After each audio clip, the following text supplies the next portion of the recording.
আজকের আর কোনো বাইকের ভিডিও দিচ্ছি না। আজকের 12 তারিখ, কাল 13 তারিখ, আর এই রইল টিকিট।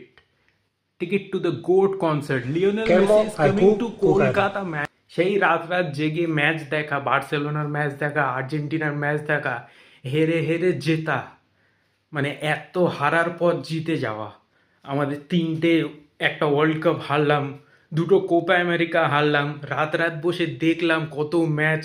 8-0 বায়ার্ন মিউনিকের সঙ্গে হারলাম, ইউসিএল কত হারলাম। তারপর ভাই 2022-তে ওয়ার্ল্ড কাপ জিতে সব কথা শেষ। আর আজকে না, কালকে, সরি, 13 তারিখ আসছে সেই আমাদের গোট প্লেয়ার, সেই king of football is coming to Kolkata at the Salt Lake stadium, and I am going there. And one more thing, আর একটা আপডেট এসছে, Shahrukh Khan just tweeted he is coming to Salt Lake stadium. I am getting goosebumps man. He is coming to Salt Lake stadium and we are going to see both the kings together.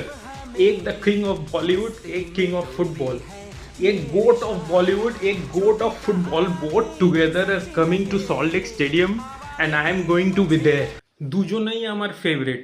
ফেসবুকে আমার যাওয়া দেখো, শাহরুখ খান আর আমাদের Lionel Messi, সব Ronaldo ফ্যানদের সঙ্গে ঝামেলা করা আর সলমান খান ফ্যানদের সঙ্গে ঝামেলা করা, এতদিন করে করে আর দুজনেই একসঙ্গে আসছে। কি কোল্যাব ভাই! দুই সুপারস্টারদের মধ্যে যা সিমিলারিটি আছে একটু দেখো।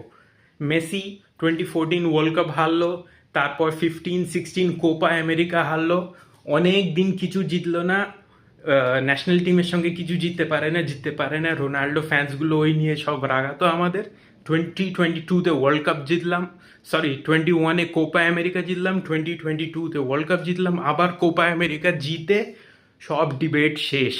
And similarly with Shahrukh Khan, কত ফ্লপস पे फ्लॉप्स 15-20, आई मीन 2015-2020 तक, 2022 तक ফ্লপস, তারপর অবসর মতো নিল, 3 বছর গ্যাপ রাখলো, আর 2022-তে পাঠান, জওয়ান, ডঙ্কি এনে পুরো বলিউডকে কাঁপিয়ে দিল। আর সেই দুটো মেগা স্টার্স একই সঙ্গে একই স্টেডিয়ামে, আর আমরা যাব ওখানে।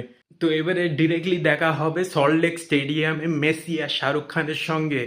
ভ্যামোস আর্জেন্টিনা, মেসি মেসি।